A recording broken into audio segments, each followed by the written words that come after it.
What's up, everybody?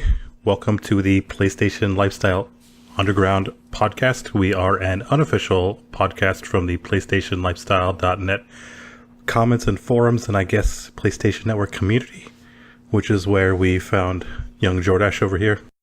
I am Brian Mashallah. You can find me on the comments and forums as Brian Mashallah, and on PlayStation Network and Nintendo Network as Cloudstripe768.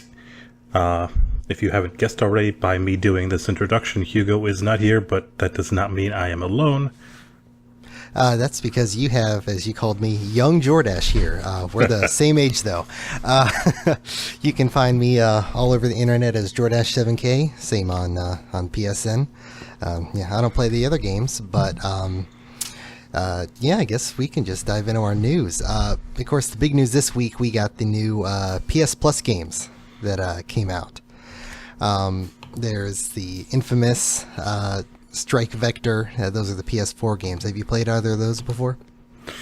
I played Infamous when it was brand new, and it's really good.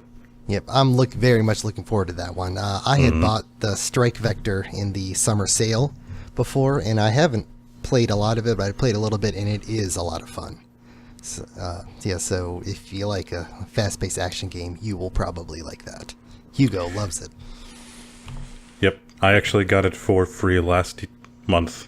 It was very briefly available as a PlayStation Plus free game at the beginning of August, and I was able to pick it up for some reason real quick. I got it for $3, so not a big loss there. Then there's the other games. There's Truck Racer and Handball 2016 for the PlayStation 3. I haven't played either of those. Can't say I'm looking forward to those very much. I won't speak for you, though. You don't have to, because I don't have anything to say about them myself.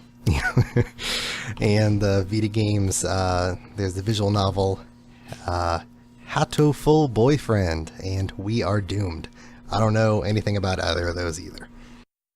I don't know about We Are Doomed, but Hatoful Boyfriend is semi-visual novel, more pigeon dating sim. Look forward to that one.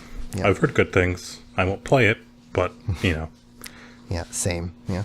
I mean, I guess at least they're cross-play with the PS4, but I don't think I'll touch them. Yeah, probably not for me either. However, there is one other PS4 game, and it is a PS4 VR game, actually, in Rigs being offered. That's right, yeah. That's pretty big. I know a lot of people have been asking for VR games, so here you go. There's one of the better VR games right now. Yeah, I think it's only like temporarily being let out, though. Like, I think it's till November something. Then I guess it's going away.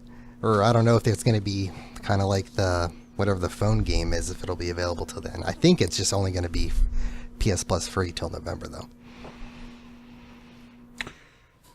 That'd be interesting. Or it could be just another instant game collection type of thing, where if you add them for the whole, like back on PS3, where they had the chunks of, or the, sets of games that came out all at once, like, Infamous 2 and Ratchet & Clank All for One and stuff like that. A couple of them all came out at the same time for a lengthy period of time. I wonder if they're kind of going back to that instead of one game every month. Which I can't say I'd be too disappointed in, since, those were all really quality games, and, people have been complaining about the quality of PlayStation Plus for years now, it seems like, even though... Well, since its beginning, they say, I don't want indies, I want the AAAs, and then the AAAs come out and they say, well, I already have them, and there's no winning. Exactly. I have Strike Vector, and I don't care good, there'll be people to play with online now, so that's a good thing. Exactly. I've had Infamous Second Son since it released. Am I upset about it? No. Happy people can stop complaining that for about a day that, we don't have enough AAA games in PlayStation Plus, but it's a topic for another day, I think. So what other news came out this week? GameStop sales are down, which is not too surprising considering both of their main competition in Amazon and Best Buy have honestly better ways of buying games. Them, being cheaper on release day, having free shipping on release day. So it makes absolute perfect sense. I don't ever buy stuff from GameStop. Well, I guess that's technically not true. On Black Friday, if they have something really cheap there, I'll grab it, but that's it. And that's probably a after effect of a, bigger shift towards digital games as a whole anyways.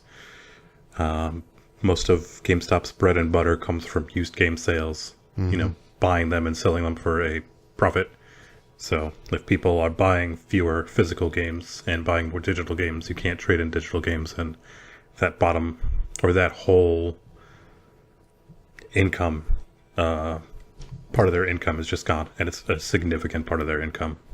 Yeah, it's getting bigger and bigger every year, and it's just so convenient. The sales are better there.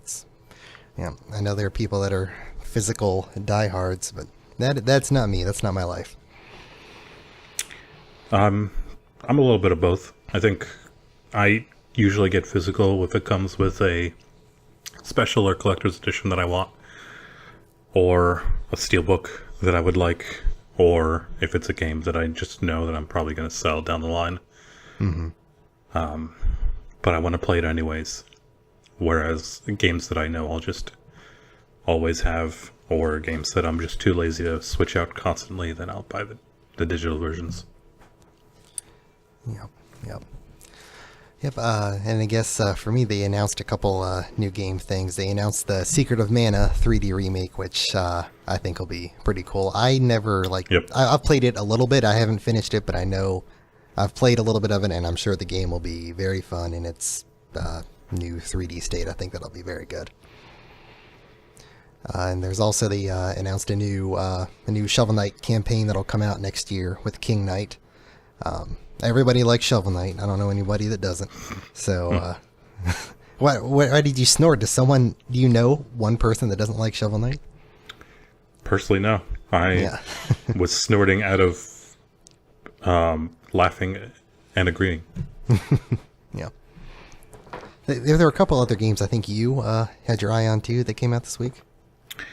Yeah, a lot of them came out during the Nindies showcase, including those two. Those were first announced during then and then proliferated and were announced for other platforms.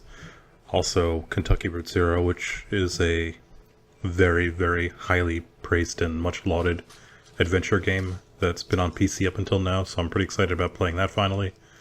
If it comes, or when it comes, I'm a little undecided if I want to get it on Switch or PlayStation 4, though. And my big one is SteamWorld Dig 2. I'm really, really excited about that one, because I loved the first, and I just love the SteamWorld games in general. There's also SteamWorld Heist, but that's a little more tactical RPG-ish versus a action digging Metrovania-ish game like SteamWorld Dig is.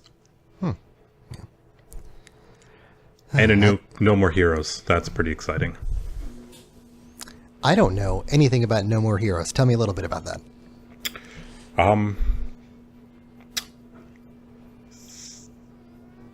Think of just a crazy over-the-top cel-shaded game where you are a drunken Jedi without force powers going around murdering people and saving your game by taking a dump. All right. It's a classic game then. Yeah. It's one of those games. It's a interesting but really fun like cult classic sequel to the No More Heroes games, which were Wii games. Yeah, I don't think there's any more big exciting news this week. What games, video games, have you played this week? So I've been playing a little bit more Agents of Mayhem, some Fortnite as well, because there was a new update for that, including a 14-day in-game survival mode that takes over 4 hours of real time to complete. That's always fun. I have not done it yet because I have a child. Yeah. And that's just about impossible for me, but new modes, new guns, new stuff, new maps is awesome for a game that's, came out about a month ago and it got a pretty big update, so it's good that it's being supported that much. It's early access. I'd hope it's still being supported. Yeah. Yeah, I saw you'd been playing a lot of. I always see you're playing Agents of Mayhem. Have you finished up Yep. the story in that game? Is there a lot of stuff to do? There's quite a bit to do. It's, if you've played a Saints Row game, you've played an Agents of Mayhem, basically, in terms of a lot of the random little city side missions and stuff like that you can do, on top of a couple of missions for each individual character that fleshes out their backstory a little bit, and then they are grouped into like small teams, so you eventually go on side missions detailing these little teams of characters doing stuff. It's a fun game. The characters are a lot of fun to see and watch, and their banter back and forth with one another, and headquarters is always really good. Think of, there are a lot of G.I. Joe 80s cartoon comparisons to this, and they're all pretty apt. Yeah. Just mix in some Saints Row humor, and that's what this game is. Yeah, it's supposed to have that Saints Row feel. Yeah, I'm sure Yep. I'll enjoy it when I eventually acquire it. Did you play Yep. anything else this week? I did. I, as always, have played some Final Fantasy XIV Stormblood. A little bit of Danganronpa 2. In this case, I finished the first, so moving on to the second and getting myself ready for the third one, which I'm anxiously awaiting. And on Nintendo Switch, I picked up Mario and Rabbids Battle Kingdom the other day, and I haven't put too much time into it, but from what I've played so far, I'm actually enjoying it quite a bit. It seems silly and childish on the outside, but there's quite a bit of depth in there, and the difficulty ramps up quite a bit, so if you kind of lollygag and not, don't pay attention and play stupidly, then you'll just get your ass handed to you by a rabbit mixed with a paintbrush, and that's just not fun. Gotcha. But that's it for me. What have you been playing this week? Let's see. This week I played and finished all of Earthlock Festival of Magic. Fantastic. Yeah, that was it's basically just a budget RPG. You're not going to get high quality graphics, and the story is virtually non-existent. You're going to stop a bad guy from doing a bad thing, but the battle system is really good, and that's what gets you to play it. And I platinumed it this morning. Took me probably a little over 20 hours, but I enjoyed the whole game. It plays smoothly. It's you're there for the battle system. If you like turn-based RPGs, you will like this game. Don't go in expecting Final Fantasy X high budget stuff, but it's a fun RPG. Yeah, if you don't have anything else to play, and it's on sale because it's probably not worth $30, but it's it's a just fine turn-based RPG. I also played some of the Ghost Recon Wildlands. They have like a 4-hour time trial. I played some of that. I haven't played for the full 4 hours yet, but what I have played, I did really enjoy it. The open world is just huge. Yep. And other than that, it's a third-person shooter, and you can roam basically an entire country, and you kill bad guys. And there's a story, I guess. There's an evil drug dealer, and you got to stop him because he's like taking over the entire country. So yeah, the area is huge. I really enjoyed it. I'll probably be keeping an eye out for that when it goes on sale to actually pick up, because I really enjoyed it, and I only played it for maybe an hour. Exactly what I did. Yep. I also played some of the. Now, how do you say it? Is it East Wise? How do you say it? I've always been told, heard, and assumed that it was Yeez. Like easy, but just Yeez.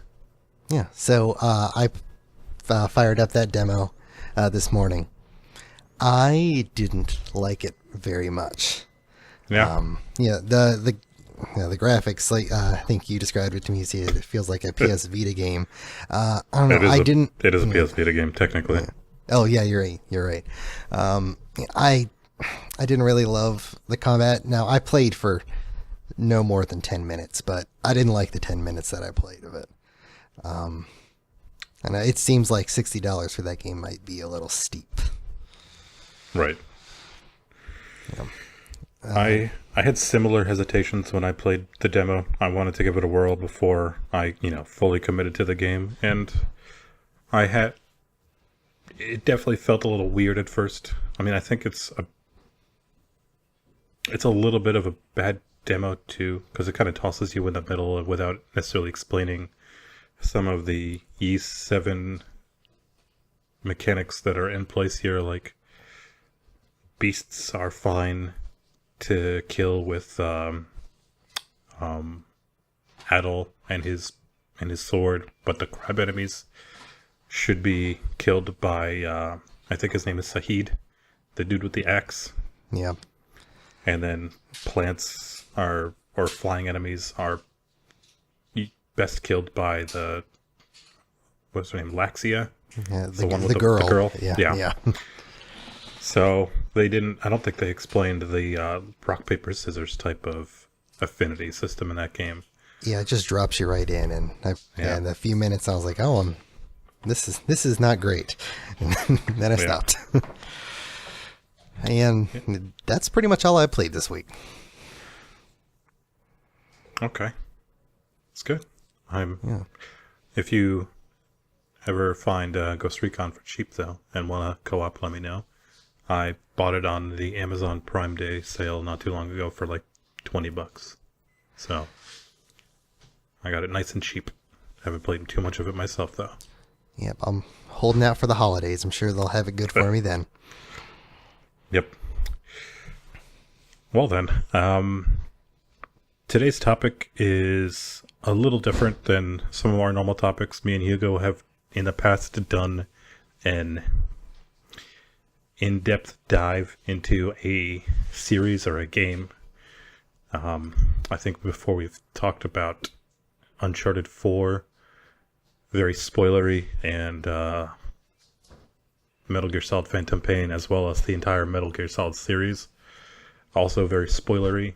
And because me and Jordash are both pretty big JRPG fanatics and Final Fantasy fans, we decided to talk about Final Fantasy today. Obviously, we don't have 6 hours to spare, so we will not be talking about the entirety of the series and just sticking with the PlayStation 1 iterations, which are 7, 8, and 9. And, full warning ahead of time, we are going to spoil the shit out of everything in all of these games. So if you haven't played them and want to, stop. Go watch something else. Yeah, 20-year spoiler alerts. Yeah, but with Final Fantasy VII, as shitty as it is to have to watch spoilers, there is the remake coming out, and there are people that may have never played it. So, I mean, despite the fact that probably everyone and their mother, again, you have been spoiled, or this is your spoiler warning. By this point, everyone and their mother should know that Aeris dies to Sephiroth at the end of Disc 1. People who don't want to be spoiled and don't, the few that don't know that are a younger generation who didn't grow up on PS1 or 2, but 3 and 4. They missed it and will now get to experience it for the first time, which is unusual and good. But so we're going to be doing that, and I think, why don't we start with you and your first Final Fantasy, because I believe you told me not too long ago that it was one of the ones that I just mentioned. In fact, it was. The first one I ever played was Final Fantasy VIII. And the origin story of how I found these Final Fantasies. Way back in, also, we'll say 98 or 99, Pizza Hut had a deal where if you bought a stuffed crust pizza, they had a PlayStation demo disc to come with it. And one of the demos on the game was Final Fantasy VIII. And that opened up a lot of people to playing this Final Fantasy game that they never played before. So that was the one I played first. I didn't really know anything about Final Fantasy VII, but I played the demo, loved it. Then I said, I need to get Final Fantasy VIII for Christmas. And then I got it, and I loved it. I'll say right now, it's probably my least favorite out of 7, 8, and 9, though. Its story is probably my least favorite. I didn't like the general bait and switch villain thing they did of there was one sorceress and then, oh no, it's a different sorceress after all. I didn't love that. I liked the junction system. Really? It's a little, I did like it. It's grindy at the start of the game, but once you get into it and you could like refine stuff and you actually customize your people and do what you wanted, I thought it did give a good level of customization.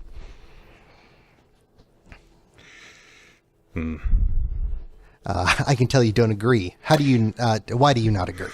Okay, well, now, I hated the junctioning system. At first, it was kind of fine if you knew how it worked. When I first played it, I wasn't too keen, or I wasn't too very good at junctioning magic, so I was maybe a little underpowered for a lot of the game, and it made some fights really, really difficult. But once you kind of figured stuff out, it just, like you said, it became very grindy. But then it became even more grindy once you progressed a little bit into the story and were able to get, new magic that was slightly better on your stats. So of course you wanted to sit there and draw 100 of them, and that went on for much of the game, for me at least, until you're in disc 4, 3, probably 3. However many discs Final Fantasy VIII had, I don't quite remember off the top of my head, but when you're at the very end of the game, and of course you're finally overpowered with your Guardian Forces, and you have 100 Light Volcures, and 100 Kiragas, and 100 Flares, and all this stuff junctioned to your magic, but the OCD in me compelled me constantly to go out of my way and spend an hour drawing from enemies. And it just killed it for me. The first 1 or 2 times was okay. I played the game, but I think I replayed it a third time, and that was just the last time I couldn't do it. I don't even know if I finished. I couldn't do it. It was too grindy and obnoxious. Probably for me. the third playthroughs for all of them for me, I would be playing on an emulator, so I had you could fast forward things, so that made it much, much easier. Another thing I didn't like as far as the battling goes is the characters all basically don't matter except for Squall, because Squall had just the super strongest limit break over everyone else. Yep. Yeah, so everyone else just didn't matter. So then once you figured out that you could just keep Squall in the yellow for his health, and then he'll kill everything, you'd walk through. Final Fantasy is definitely the worst of the 3 for 100%ing, because nothing is that hard, because the enemies kind of level up with you. So even if you do a low level challenge, the enemies stay at a low level. So who cares? Which is where the junctioning system kind of broke the game, because if you sat there in the very beginning of the game and were able to draw a lot of stuff, or come to a fight, or come to Diablos and get your ass kicked, but in the process of it, draw 100 demis, then you'd be, and kept your level really low, but had all this really strong magic, then you can especially just demolish everything in your path. Yeah. 8 has had the worst in-game stuff. It pretty much had the worst early, middle, and end. It's Yep. Yeah, it's just by far the weakest out of them. Do you even have like for all three? I'm going to ask you like, what's your like 100%ing? Because anyone that plays RPGs is always like you're a completionist. You want to do everything. Do you have any interesting like 100% stories from Final Fantasy VIII? To be perfectly honest, I don't. I don't remember much of Final Fantasy VIII. It is, to me, also not only the weakest of the three PlayStation 1 games, it's one of my least favorite Final Fantasy games, period. And I've played just about all of them. 1 through 15 and, 10-2 and 13-2 and 3 and like, Tactics and et cetera, and a million spin-offs. So it's been so long since I've done a full playthrough of 8. Like early 2000s, I think. Maybe even mid 2000s, I can't even remember. I briefly played it, but I couldn't even get to the end of Disc 1 when that PS1 classic came out on PS3 and Vita. The terrible memories of drawing over and over again came back and I couldn't. But yeah, I would never play it again if it wasn't on emulator for speed up. I probably played them all again around like 2010 on emulator. I do remember getting like a sprained thumb, though, from spanning square during Guardian Force summons to make them more powerful. Oh, yeah. That's I one remember thing I remember. Yeah, I remember using GFs in like my first playthrough, and then after that I was like, oh, these take forever, and you can do just as much damage doing anything else. And Yeah. so, yeah. It did have a good final battle. I liked its final boss fight. Like 6-phase Ultimecia. It had towards the end of the story itself, it has good like roots and bones and stuff like that, with the orphaned kids joining like a mercenary school, basically. Mm-hmm. I definitely got flashbacks while playing Trails of Cold Steel to Final Fantasy VIII when I first started playing Trails of Cold Steel because of that, sort of similarity. Same thing with Valkyria Chronicles. I don't even think Final Fantasy VIII was the first to do it, but it was very interesting for me at the time, where instead of normal school, where you go to class, you train to be a soldier. Yeah. And then your school is actually a magical ship that flies around. Speaking of the Guardian Forces, terrible plot point that they all like secretly knew each other as kids but forgot. Terrible. Yep. Terrible, I'm using air quotes, twist. Yeah, stupid. Yep. And I honestly don't even really remember much of the whole Laguna side story at all. I think he's not Squall's dad, but I think he's like rumored to be, but it's like not 100% confirmed, but I think he's supposed to be. Yeah, it was very honestly the most again, I don't necessarily want to just endlessly shit on the game. Yeah, I know, that's what I felt like too, but one of the more just enduring and memorable things about the game to this day has been the conspiracy theory that Squall actually dies at the end of Disc 1 and the rest of the game is him having some kind of like death dream or death vision. I've never heard that before. Oh, I have something to talk about that I do like about the game. One of the really good scenes in the game is when they go into space and like you go to rescue Rinoa, and like when you're drifting back down into Earth, and that was a really good scene with Squall and Rinoa as they come back down. That was actually that had they seemed like actual like people as characters rarely do, but they seemed like they had a real good genuine conversation there. And had that. Well, I don't remember too much, but I remember it being a good song.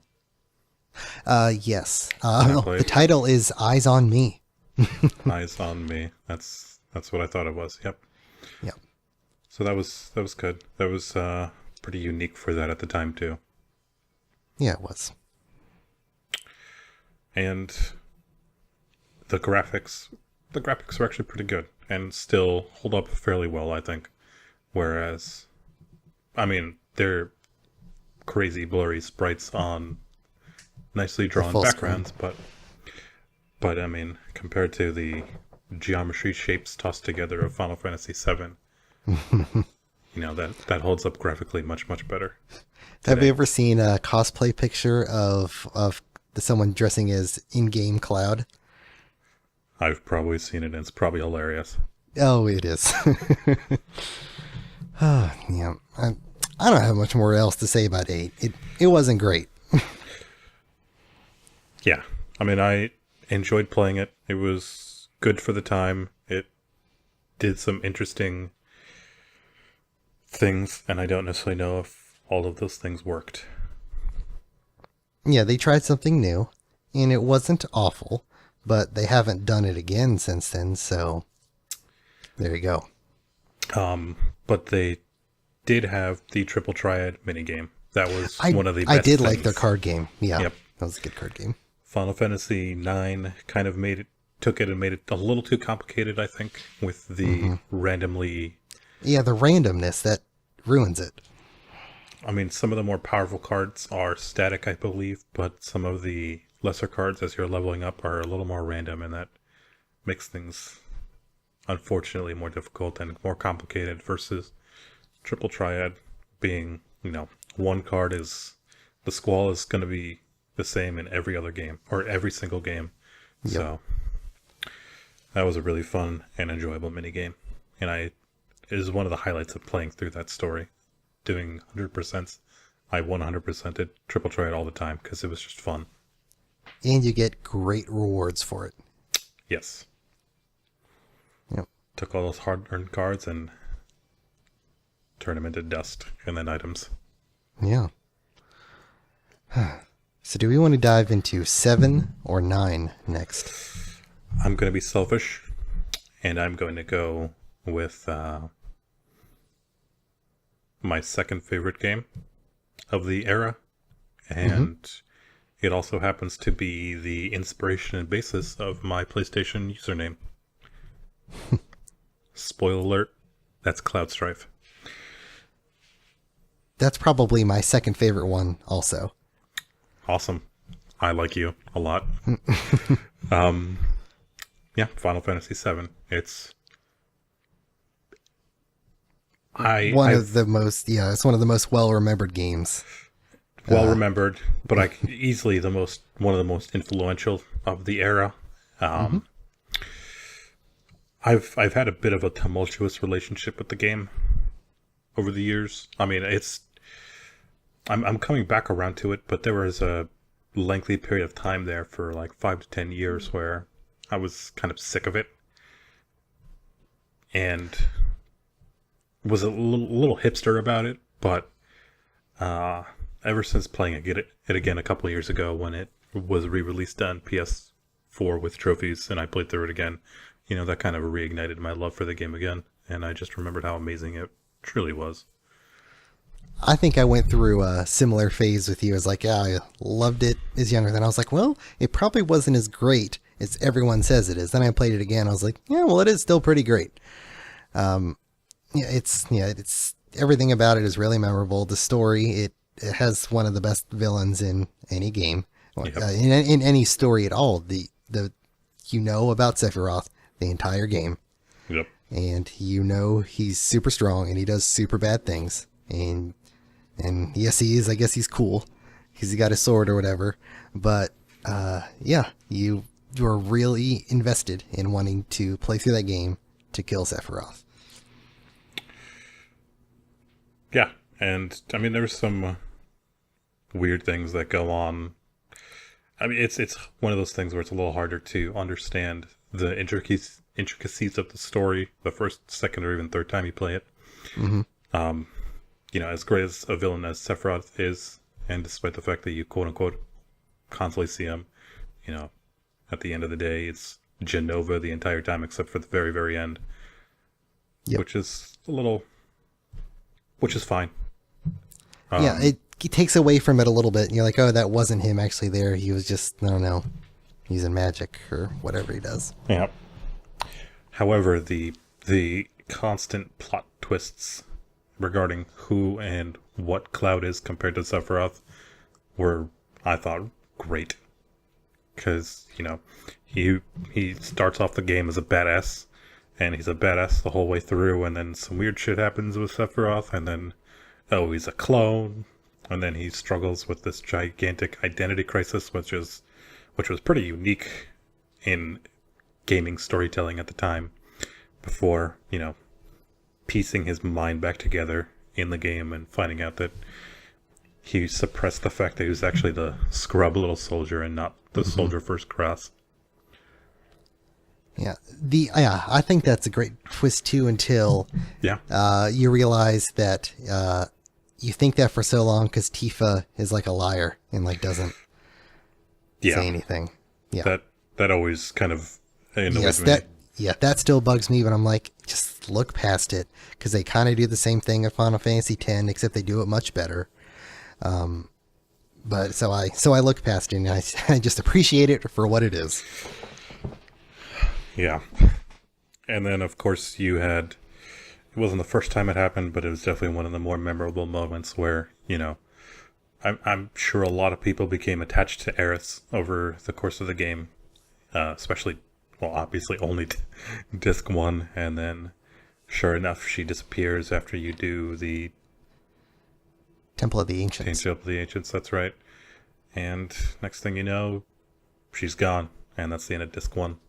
See, I wasn't that attached to her because I didn't use her in the party. So I was like, see ya. Man.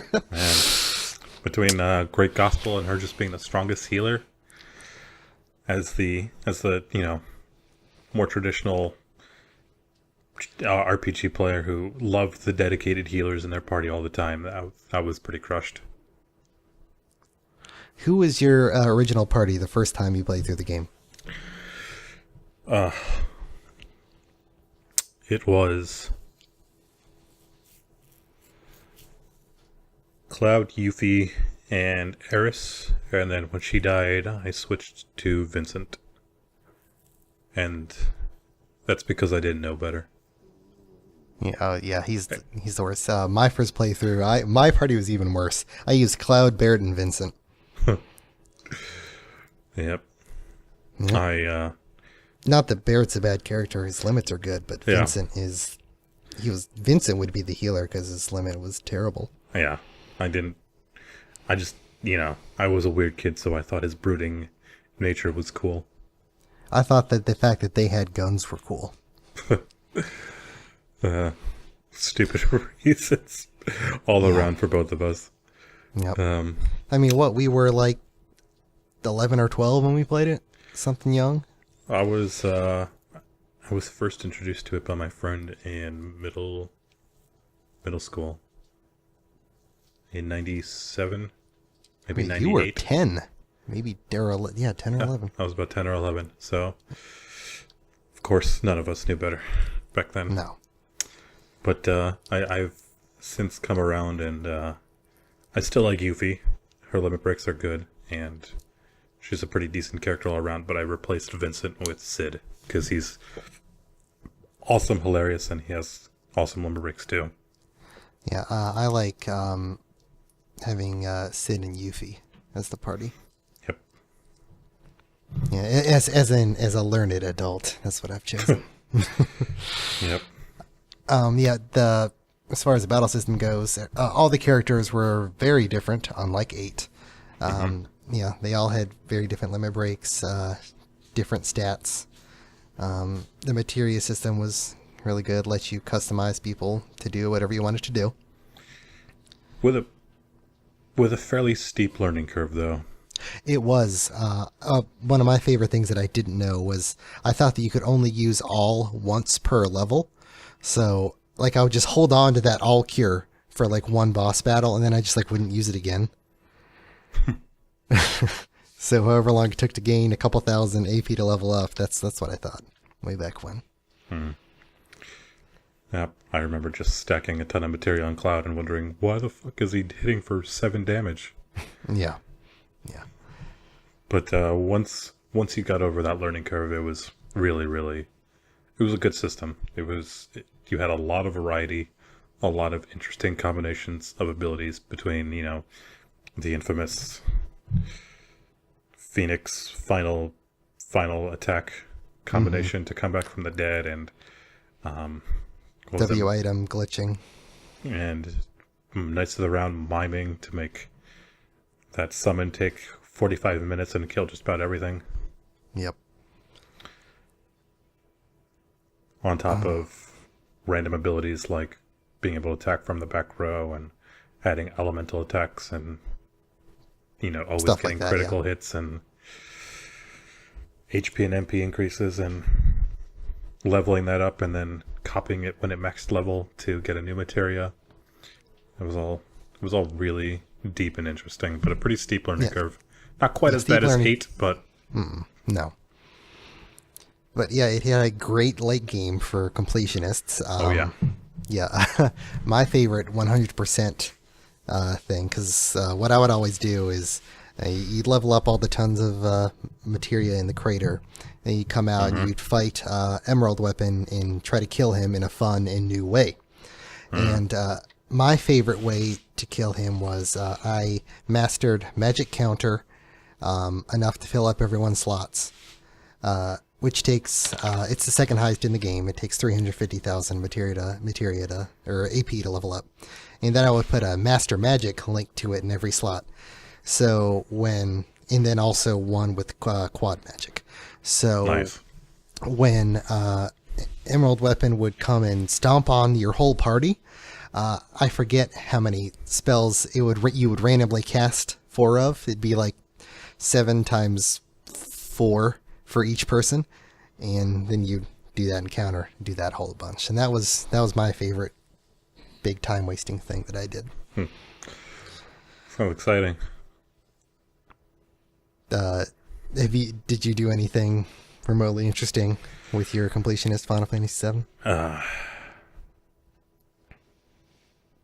I raised multiple gold chocobos and had them breed, thinking I can get an even better, faster gold chocobo. It doesn't. No. Well, yeah, the gold chocobo you get that's excellent is as good as it's going to get. It's not going to... Yep. If you breed 2 excellent gold chocobos, you don't get a super excellent gold chocobo. Mm-hmm.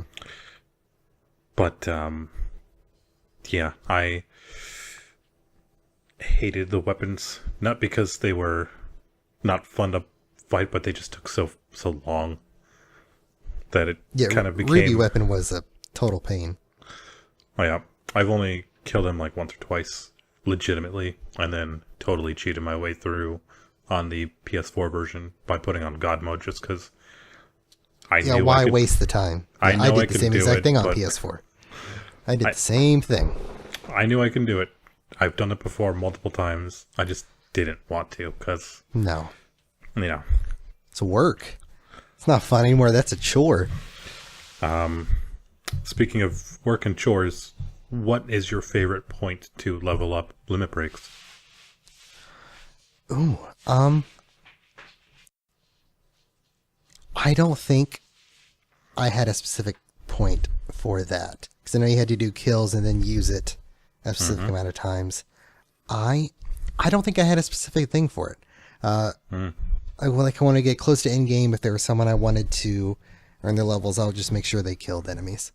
I didn't find a spot where I know there's always 5 that spawn and then I'd kill them. I didn't do that. For me, ever since I think it might have been my 3rd or 4th playthrough of the game, probably my 3rd, I got into the habit of getting everyone's up to level 3 limit break that I had in the party at the time. So Tifa, Barrett, Red,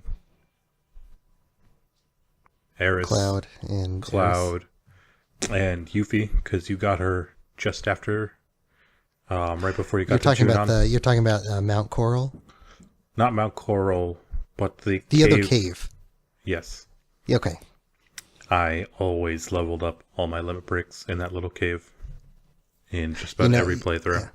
You know what I did on PlayStation 4 when I played it in February? That's where I did I did level up there. You're right. I lied. That is where I did it. Because you got that group of 5 enemies right there at towards the end in that one little room. And then later on in the game when you're doing it for Sid, Vincent, and Katesith, I guess. Even though he only has 2, so it's not that big of a deal. Yeah. But also just a leveling spot right outside of Mideel. That was what I used back in the day as a kid. That was where I did, right outside in the forest outside of Mideel. Yep. That's where I did my end game for the later characters. But doing it early on is just another great way of breaking the game because you end up being level 30 something. Yeah. Maybe high 30s, low 40s going to Junon for the first time, which kind of eliminates all challenge. That eliminates disc 1. Yeah. And most of disc 2. Yeah. I'm going to talk about one thing that I don't like about Final Fantasy VII. Like, if you're trying to show the game to someone now, say, hey, start playing this, never played it before, they're going to have a tough time playing through when they're in Midgar. That is a rough couple hours to get through. Yeah. I mean, it's interesting, but I don't think the game really starts getting good until you get to Junon. I mean, you get a whole lot of backstory with Cloud when you, right after Fort Condor, when you hit Calm. Yes. And, that kind of sets things going, and then you see the Midgar Sorum impaled on a spike, and then you go through that cave and all that stuff. All that I thought is like I always thought of that as like the prequel. Or, or prologue or something like that. It really starts to get good once you get to Junon. Yeah, that's when things...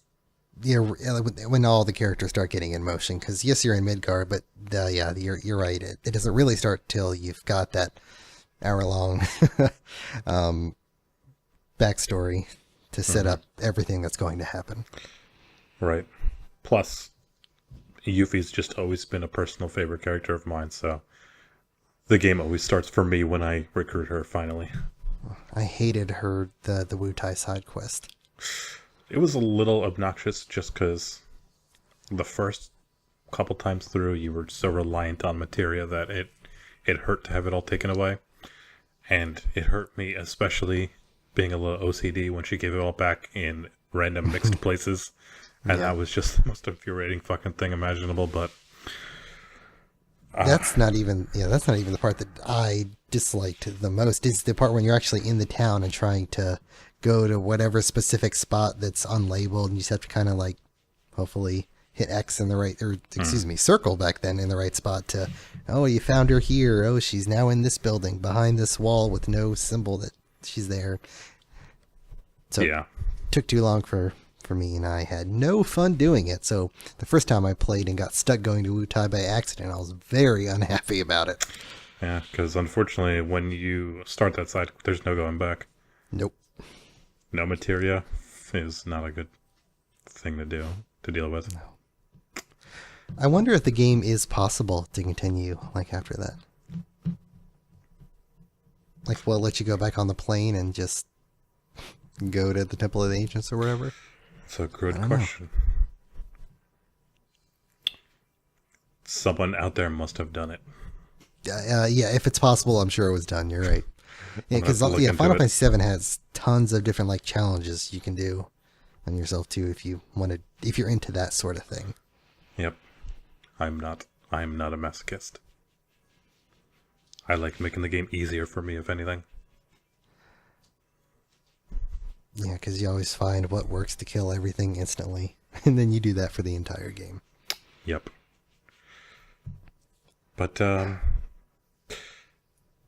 as great as it is, and as influential of a game as it is, it still, looks bad. I mean, there's just no other way to get around it. It's a rough-looking game. Yep. Yeah, it does not hold up at No. all. The music is fantastic still. It's more than holds up. But Oh, yeah. it's just, yeah, that's unfortunately maybe why the remake might be the first and possibly best way to experience the game in the near future 2020. for that reason, because I don't mind it because I'm used to it. You probably don't mind it that much because you are used to it, but Yep. it's Yeah, people that haven't played it before, they're going to say this looks like a pile of garbage. because even with like NES era games, there's a certain charm and beauty to sprites, and a lot of them still hold up pretty well. I mean, you have a game like Shovel Knight that's It looks really sprite based good. and it's Yeah. beautiful. Yeah. Even Axiom Verge looks like a Super Nintendo sprite based game. Games like Undertale are sprite based games. Stardew Valley, very sprite based, and hold up well and look beautiful. Final Fantasy VI, Chrono Trigger, Final Fantasy IV, all these Super Nintendo sprite area games look great, but the original polygonal model PS1 games, not so much. Rough. It Yeah. is those block hands. Just that's what they went with. They decided this is the best we can do. Yep. Which, fine for the time. The CGI movies were incredible at the time, but definitely the game that holds up the worst of the three. Yeah. But as long as it's not 16 episodes and coming out in the next 20 years, I am looking forward to the remake. Yeah, it'll be a good PS5 launch game. Yep. We laugh, but that's probably what'll happen. Yeah. I'm laughing because it's sad but true. Yep. If Nomura's supposed to be working on it and Kingdom Hearts is in 2018, and I still don't really believe that. I don't believe it either. So, see you in, pick a date in 2020 something, and it's probably a good bet when Final Fantasy VII is come out. Unless, of course, the first Final episode Fantasy VII Chapter 1, Episode 1. still makes me feel a little dirty thinking about that. How Yeah. how one game was too big to be one game, even though it's already been one game. Ridiculous, but we'll see. If it's broken up well, then I will be less upset about it. If it's If the first part is just Midgar, oh man, it's gonna be rough. I'm gonna give them up to the end of Calm. If we finish that area and that's the end of episode 1, okay, that's kind of a worst case scenario for me, but I'm willing to accept that. That's And what I think they'll do, because they'll throw in the Sephiroth and his fire scene for fan service, and they'll say, this is all we need to do. Yeah. And then, of course, Disc 2 starts off with Midgar Sorum being impaled, so that might be a good beginning spectacle. And honestly, they could probably fit the rest of Disc 1 as episode 2. Well, maybe they'll do it up to Junon, so you're going to the other continent. That would... That would be nice. I don't know about that. Because then you have your first Genova boss fight. But Junon is right after the cave. It's Midgar Sorum, the cave. You come out, you can skip Fort Condor, and it's Junon. Well, I'm just getting more and more optimistic is what I'm doing here. Oh, the first episode? You mean the first episode?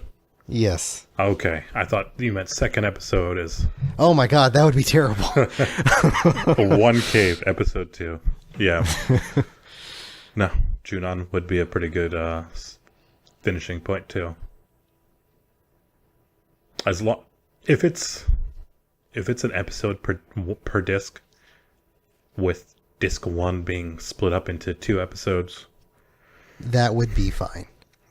that would be as fine as I would be able to stomach one game being broken up into a number of episodes. If each episode costs $60, I am going to Flip riot. out. Yeah. Yeah.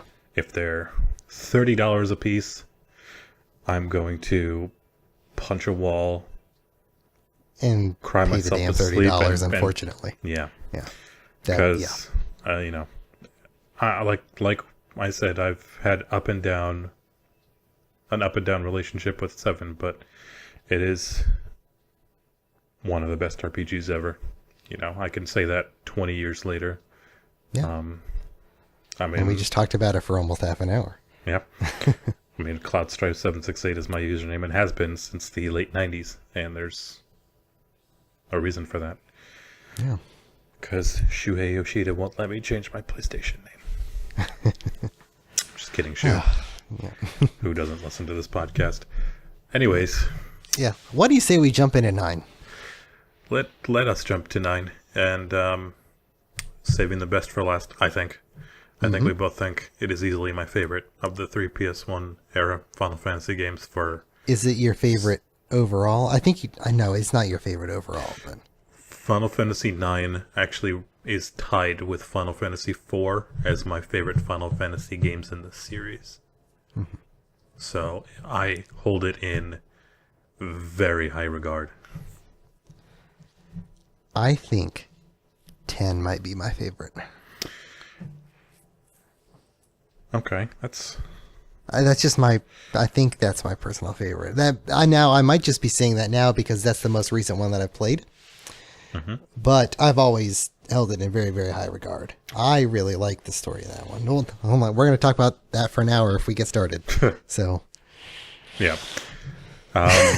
9. Final Fantasy 9. Well, you have echoed some of my sentiments up until now. 8 being the worst, 7 being the second best. So, that By default, I 9 assume is our means- favorite of the 3. Yep, I think it took a lot of what the previous couple of Final Fantasies did, and I like the fact that they threw it all out the window. Yep. With 6, 7, and 8 all being kind of quasi-futuristic or, alternate reality, slightly shittier. In a weird future past sort of thing. Yeah, because, Midgar it seemed like a city that could exist now. A lot of, But then people still fight with swords. yeah, a lot of towns in 6 were kind of similar, where they were rustic, but then you had this weird, like, steampunk giant city made of machines and stuff like that, and airships, but still the callback to magic with the Espers, and that kind of continued with 8 as well. It was nice bringing it back to its roots, and I remember a lot of the commercials and ads, highlighting that point where, we're going back to medieval times. Here's a knight. Here's a thief. Here's, your medieval-like cities. And I actually like they that. made 9 as like a big, almost like, even though it was 9 and not 10, like a kind of a big anniversary game for them with a lot of references to previous games and stuff in it as well. Yeah.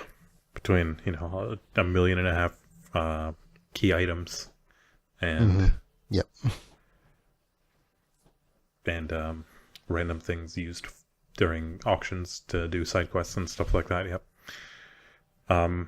They definitely simplified a lot of the mechanics and systems, where 7 and 8 had pretty complicated, materia and junctioning systems.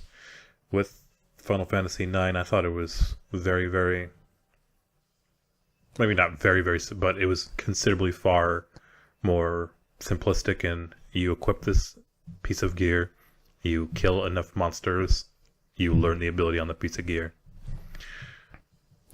Yeah, not a lot of in-deep customization. Your characters are what they are. You have a knight, you have a mage, you have a healing white mage, and that's what they're going to do. Yep, and I was okay with that.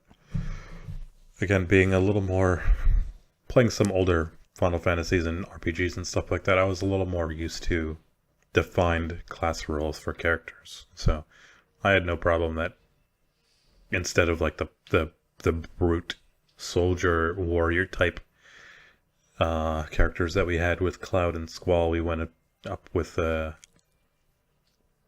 thief like nimble Zidane, even though he was probably my least favorite protagonist of the three. Main protagonist of Squall and Cloud. You liked him less than Squall? Squall had his issues, but Whatever. I don't know. Zidane was just, by the time you really knew about Zidane, it was the end of the game. So that kind of don't want to say ruined the character for me, but it definitely took a lot of what the character was away. He was just, the empty protagonist with the hero complex who liked the damsel in distress for the entire game, and then he's an alien. Yeah, that was one of the things I didn't really like about it either, is that the story just kind of takes a big turn where you're like, oh no, there's another secret planet, and it just kind of, I would say, goes off the rails a little bit. You're like, oh, this is unexpected. I think it goes off the rails more than just a little bit. That was a sharp right turn, and then another right turn.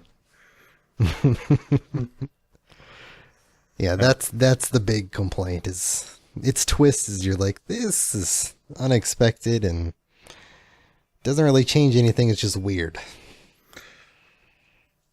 Yeah, and I would stomach it a little better if there was more kind of foreshadowing.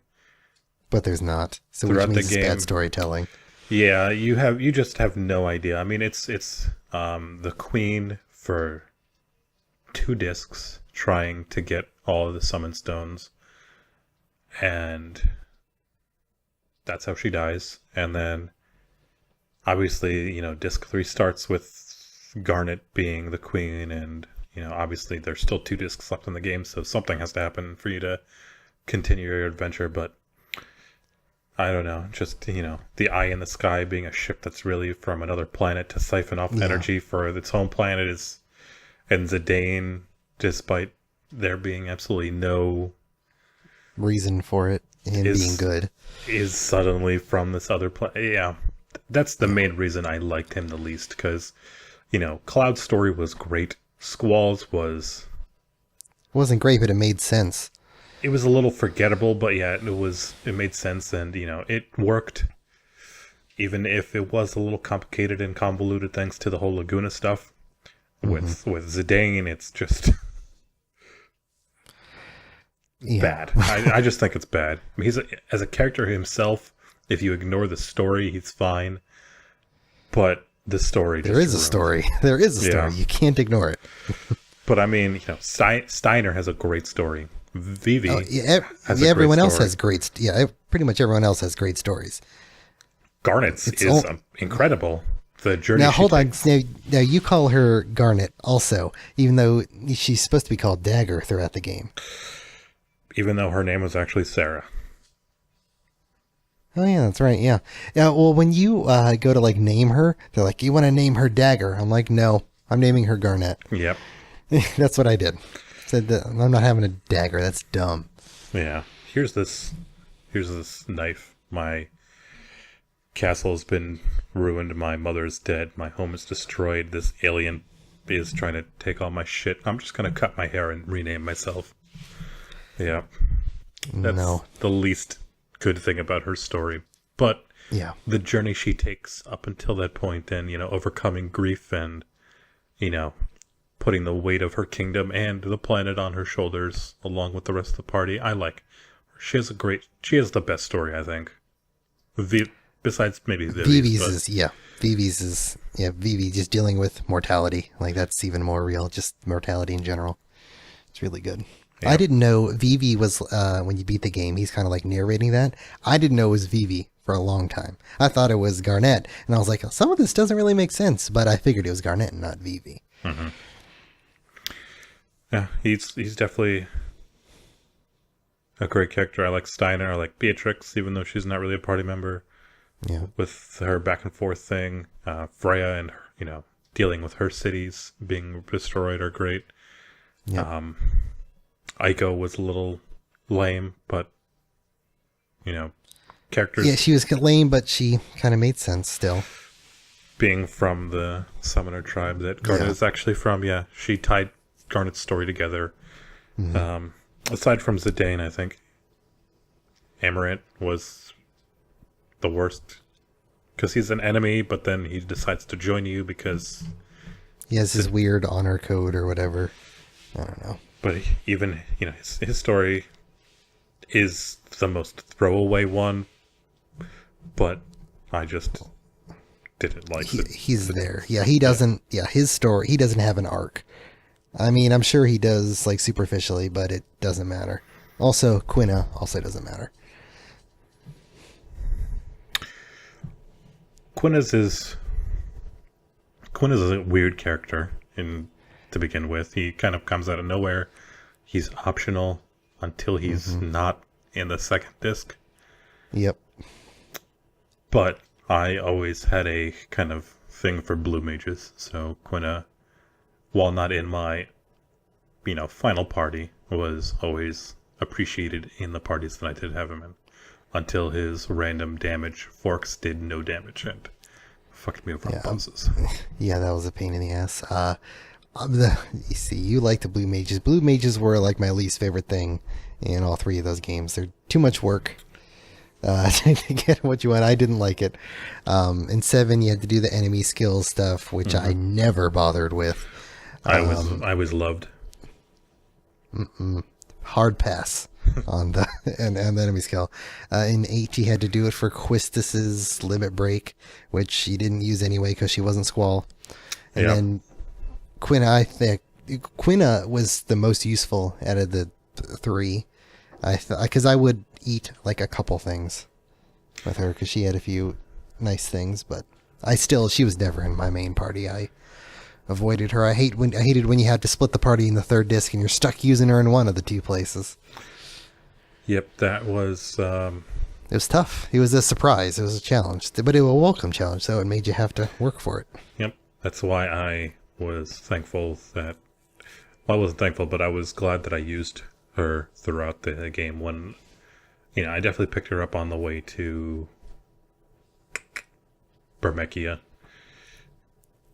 because you can optionally visit the swamp early and get her on your way to the end of disc 1, and I definitely used her and picked up a number of skills because Mighty Guard was great. Yep, it made using her worthwhile, especially when you're forced to it. Later on, it made those fights considerably easier. And she had a pretty decent heal. Yeah, I think you got White Wind pretty early, too, with her. Yep, that's the heal. Yep. But the trance was crap, and her fork damage was crap. Yep. Oh, yeah, that fork was annoying. It's, you did 14 damage. But I could have done 2,000. Yep. Too bad. Yeah, that was a pain. But the side quests in 9, I liked a lot of those. I have kind of an obsession with Chocobo Hot and Cold. I didn't have an obsession with it, but even though it was very grindy, I did enjoy it. I loved Chocobo Hot and Cold far more than I have any reason to. Between the hot and cold aspect of actually finding items. Just that high you get from getting some crazy item and then having a million points issued to you all of a sudden, and then actually looking for the items out there and doing that whole mini side story trying to get your Chocobo to Chocobo Chocobo Paradise. Chocobo Paradise, yes. Yeah. Was great. Plus, obviously, just getting all the items and stuff like that from that minigame was a lot of fun. Playing Hot and Cold, playing it on an emulator, oh my god, you can get the rewards, like the Robe of Lords and stuff, really early, because you can, because of course you can cheat on an emulator, and you'd pick up 8 items every round you played. So you'd get like 1,000 points every time, or some other high number. Maybe it wasn't 1,000, but you could get like the Robe of Lords and the Protect Ring like really early if you wanted to. Yep. I never did that, but I probably would abuse the shit out of that. Oh my goodness, it is so worth it. You feel dirty, but it washes off. I think. Oh yeah. Also, I think 9 had the most disappointing final boss out of the 3 that just came out of nowhere. Yes, Yes, I it did. can agree with that. The whole ending was pretty disappointing, I think. Like the ending after you beat the boss, or like the story leading up to that. The most of, is it Hades? Not Hades. That's the name. Hades of was the optional boss there. That's also the name of the NPC that you get that super weapon from if you get up to him in like 15 hours. No, Oh, but yeah. Yep. whatever basically disc 4 on that other planet was a little disappointing and weird. Well, you don't even spend Disc 4 on that planet. Disc 3 ends when you fight Garland and Kuja. That's right. That's right. And then you just get taken to that random end place for disc 4. In Memoria that came out of nowhere. Yep. Like from the whatever the last part of the third disc on, everything just comes out of nowhere. You go to a different planet out of nowhere. You go to Memoria out of nowhere. You fight the final boss that was out of nowhere. Yeah. That was on. And it's sad that it kind of falls apart at the very end, but I can forgive that because everything leading up to that was so good. Like the story behind the mist and where all that came from, and the different continents that were inaccessible because you had the airships that only ran on mist. And I loved looking up in Disc 1 and seeing airships running around in the mist continent. But then No longer.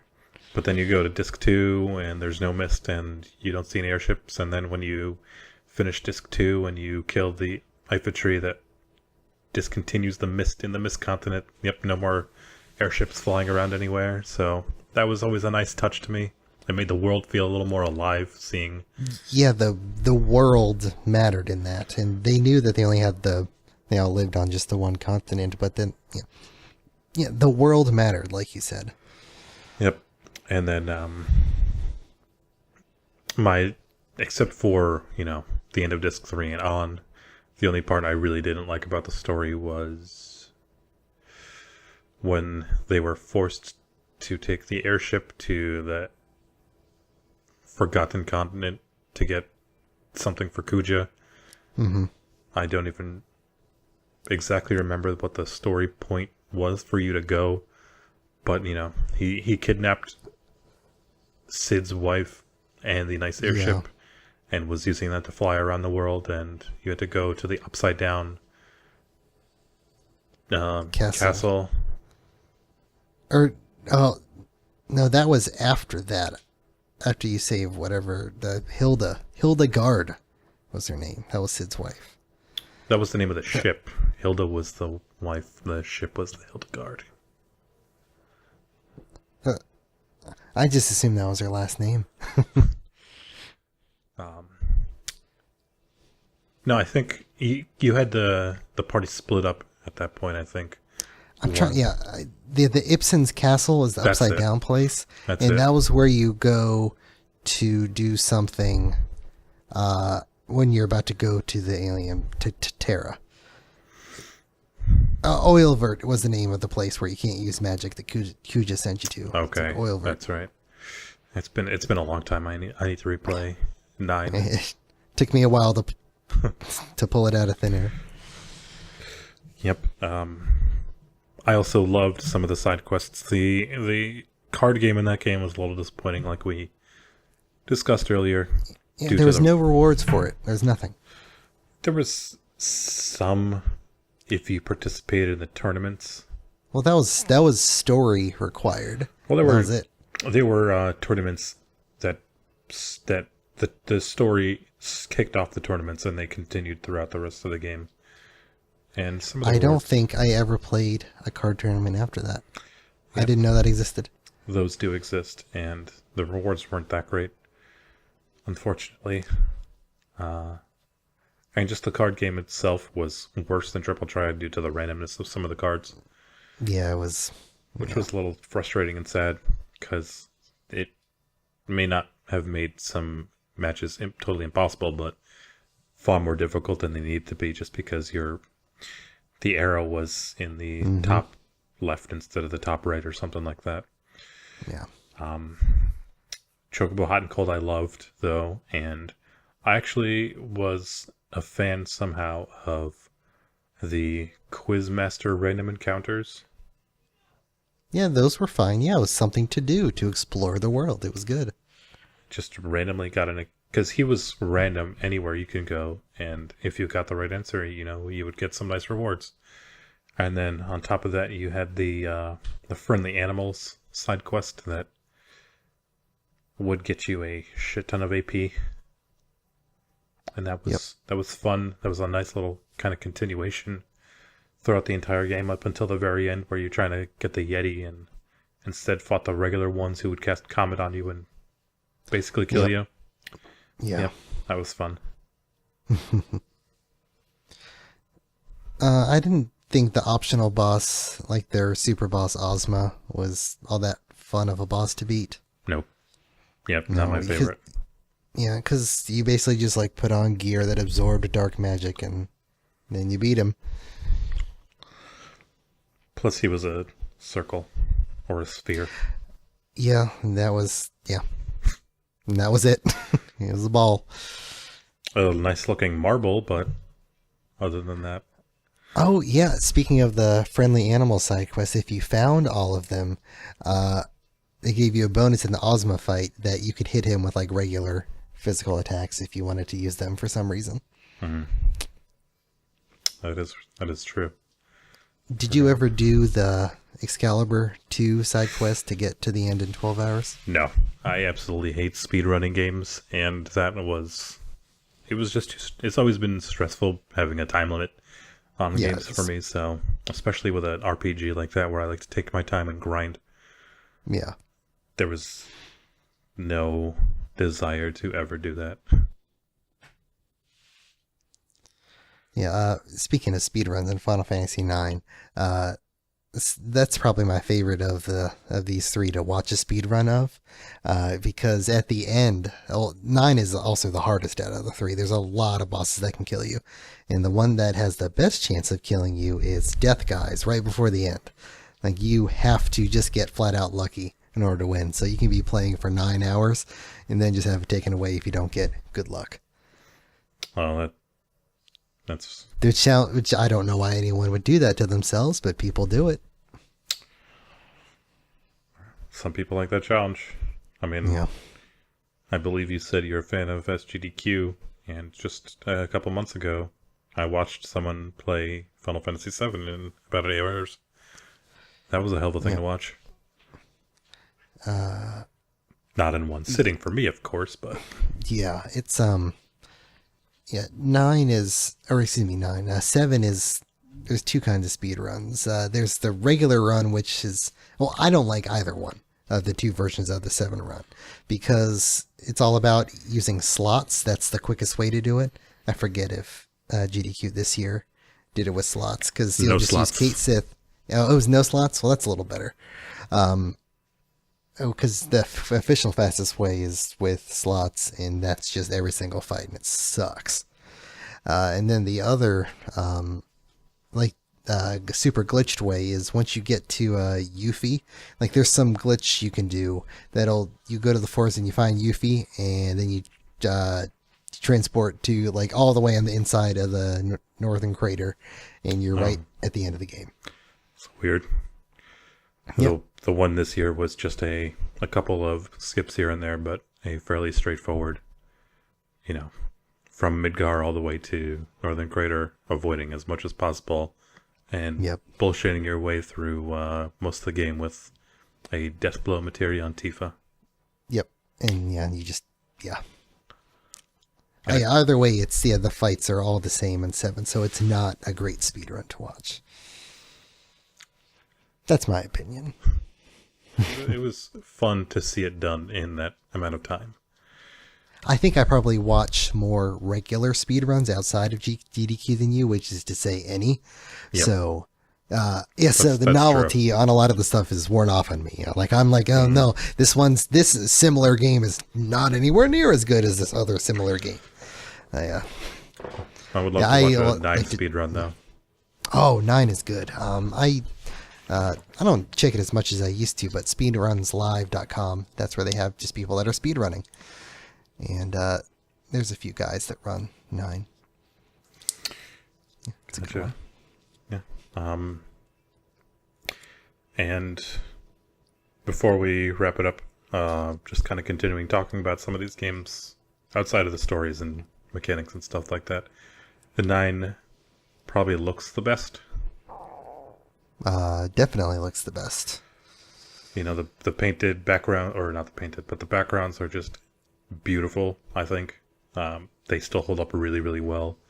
And the character models are a lot better looking than in 8. Yeah, they're not humanoid, which were 8, but they look nicer and unique, just a little more detailed. Not sharp, but more detailed. Yep, I could be remembering things just a little wrong because it's been a while, but with 8, they definitely looked a lot more pixelated. Whereas, not in a good way necessarily, whereas in 9, they definitely look better. And like in 8, they made it a point to you could see the pixels on their faces of them blinking, which I always thought was really weird and looked bad. I get what they were going for in 1998 or 9, but yeah. Yeah. The music I always liked quite a bit. I don't think it has the best music. I think 7 takes that cake, hands down.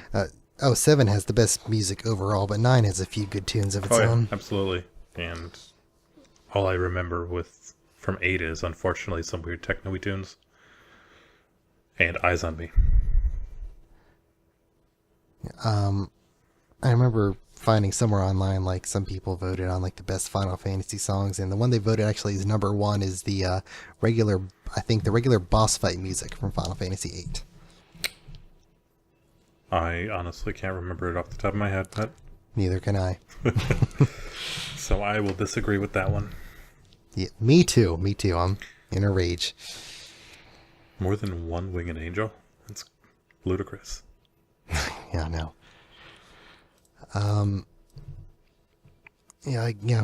We guess we gotta wrap this up. We've been going on a little bit.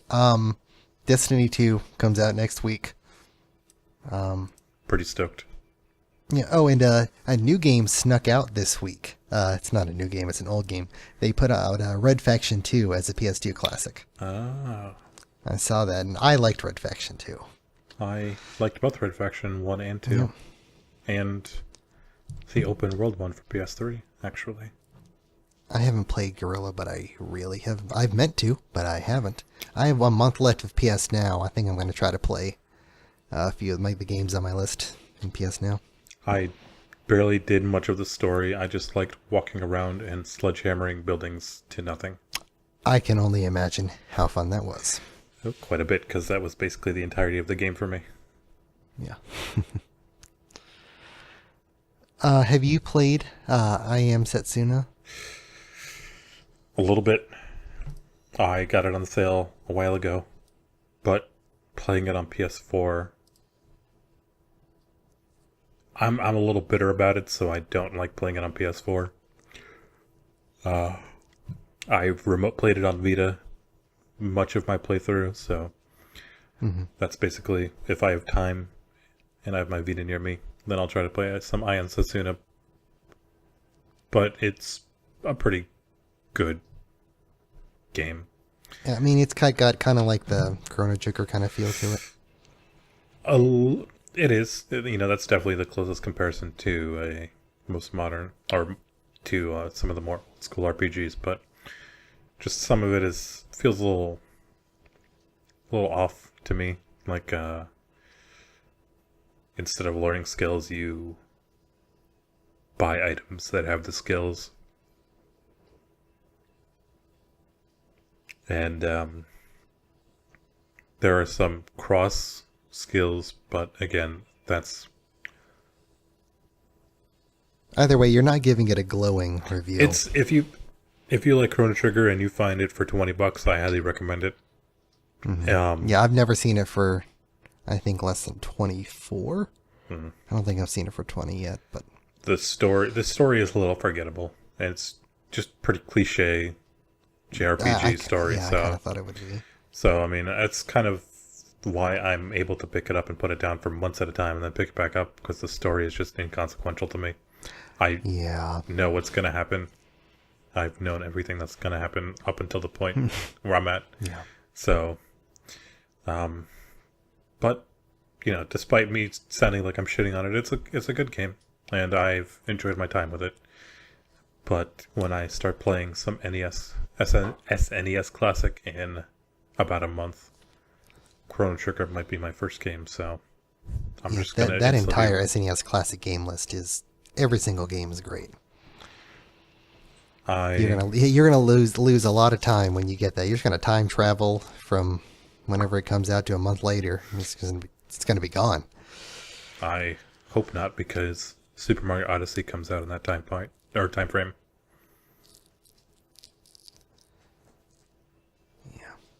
Yeah, actually, I can probably get away with that though, because it comes out about a month after. There you go. Classic. It turns out to be convenient. Absolutely. Yeah. Except I'm also getting Assassin's Creed on the same day. Yep. That's all right. Yeah.